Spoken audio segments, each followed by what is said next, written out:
متواتر جدول میں نوبل گیسیں کہاں واقع ہیں؟ عظیم گیسوں کی کچھ طبعی اور کیمیائی خصوصیات بیان کریں۔ نوبل گیسوں کے کچھ عام استعمال کی وضاحت کریں۔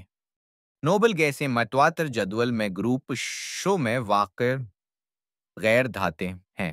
ہیلیم عظیم گیسوں کا سب سے کم ابلتا نقطہ اوگنیسن، عظیم گیسوں کا سب سے زیادہ ابلتا نقطہ بوائلنگ پوائنٹس۔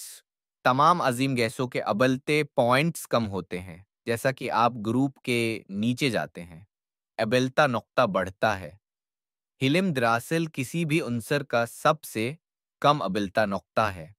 ہیلیم سے نیچے کی طرف ایٹم بڑے ہو جاتے ہیں۔ ایٹموں کے درمیان بین سالماتی قوتیں مضبوط ہو جاتی ہیں اور ان قوتوں پر قابو پانے کے لیے زیادہ توانائی درکار ہوتی ہے۔ ری ایکٹیویٹی بہت سارے عناصر کے مقابلے میں عظیم گیسیں انتہائی غیر فعال ہیں۔ ہم کہتے ہیں کہ وہ غیر فعال ہیں۔ وہ کیمیائی رد عمل میں حصہ نہیں لیتے ہیں۔ تمام نوبل گیس ایٹموں میں الیکٹران کے مکمل بیرونی خول ہوتے ہیں۔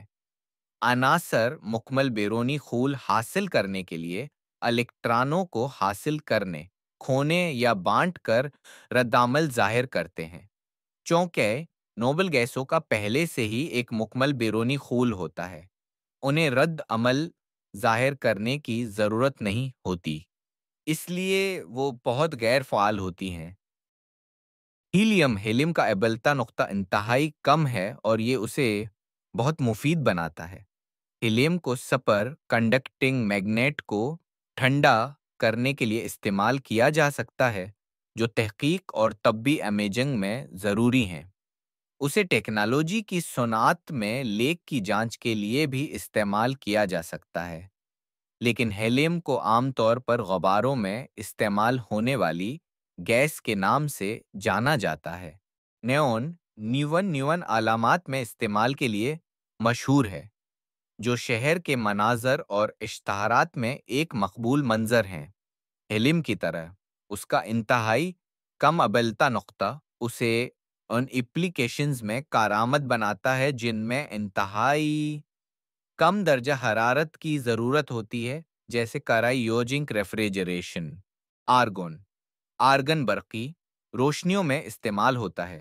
اس کی غیر فعال خصوصیات اسے دوسری گیسوں سے کہیں زیادہ محفوظ بناتی ہیں۔ آرگن ویلڈنگ کے عمل کے دوران آکسیکرن اور آلودگی کو روکنے کے لیے ویلڈنگ میں بھی استعمال ہوتا ہے۔